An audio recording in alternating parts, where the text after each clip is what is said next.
Sylvie Labelle, bonjour. Nous sommes devant le manoir des Sœurs de la Providence et il y a pour l'instant un débat urbanistique autour de l'avenir de ce bâtiment. Quels sont les enjeux? Alors les enjeux, vous voyez, ce bâtiment a été construit premièrement en 1905. Après ça, il a été rénové dans les années 40.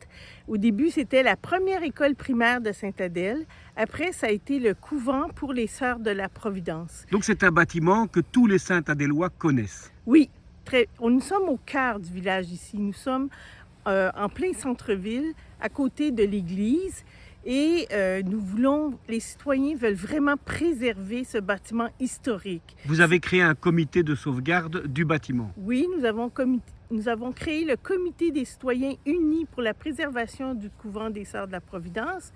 Nous avons, dans un premier temps, nous sommes battus pour pas qu'il y ait de permis de démolition auprès du promoteur. Et vous aviez gagné ça. Et nous avons gagné, mais au prochain conseil municipal qui va avoir lieu dans 2 jours, il se peut que les conseillers décident de renverser la décision du comité de démolition pour accorder le permis au promoteur. Parce que le promoteur a fait appel suite à la décision de ne pas lui accorder le permis. Et maintenant, on sait que lundi, probablement que notre victoire va être renversée. Mais c'est un bâtiment privé, sur un terrain privé. Voilà. Est-ce que votre action a une chance? Dans la mesure où on prouve qu'il n'y a pas d'acceptabilité sociale, oui, nous avons une chance, mais je fais appel à toute la population pour qu'elle se rende à 7 heures au conseil municipal de Sainte-Adèle pour démontrer que nous sommes contre la démolition de ce bâtiment historique, le dernier qui reste dans le village, quoi. En fait, l'état général a l'air en bon état général. On pourrait finalement rénover ce bâtiment et lui trouver une nouvelle rentabilité. En fait, notre vision, c'est de développer un pôle communautaire. Bientôt, l'église sera transformée en bibliothèque municipale. Et puis, à côté, on pourrait faire un lieu, soit pour les personnes âgées, soit pour les jeunes, parce que nous sommes à côté de l'école de l'hôtellerie. Il y a beaucoup d'étudiants qui cherchent des studios.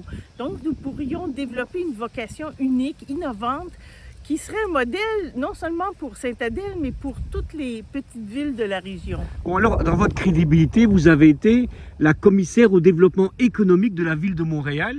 Oui. Et vous voilà à Sainte-Adèle. Donc, vous avez une crédibilité projet.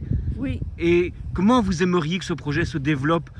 En fait, qu'est-ce qu'il faut, c'est, vu que c'est un projet privé, c'est ça, l'idéal aurait été que la ville de Sainte-Adèle achète le terrain auprès du promoteur. Mais la ville, malheureusement, n'a pas assez de fonds. Donc, le deuxième scénario possible, c'est de s'entendre avec le promoteur pour qu'il accepte de rénover le bâtiment. Mais malheureusement, c'est sûr que conserver le bâtiment, ça va faire moins d'espace pour construire des appartements. Et lui, son objectif, c'est construire des appartements de luxe. Sauf que les besoins de la population, ce n'est pas des appartements de luxe, c'est plutôt des logements abordables. Et nous avons même trouvé un promoteur qui fait des logements abordables carboneutres, qui est en train d'étudier la proposition que j'ai déposée pour qu'ils viennent acheter le terrain et faire un projet de développement qui corresponde mieux aux souhaits de la population. Et qu'est-ce que vous attendez de la population? Bien, moi, j'attends que la population se mobilise lundi pour qu'ils disent aux élus, non, on ne veut pas de la démolition du bâtiment, on veut le restaurer, on veut conserver le bâtiment historique de Sainte-Adèle, lui donner une vocation communautaire pour que tout le monde puisse bénéficier de ce bel environnement. Très bien, je vous remercie.